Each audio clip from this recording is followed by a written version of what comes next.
For this TikTok Thursday, we're going to be making a salmon and rice bowl. A link to the recipe will be in the description down below.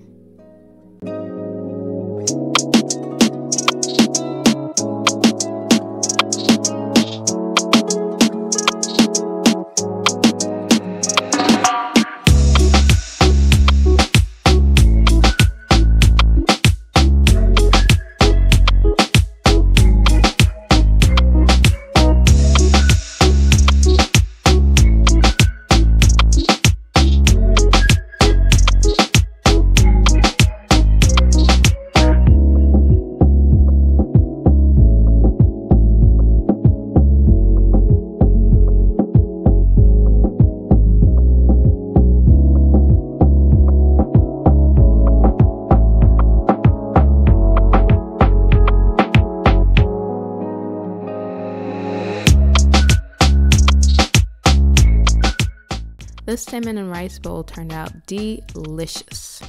I'll see you next Thursday. Bye!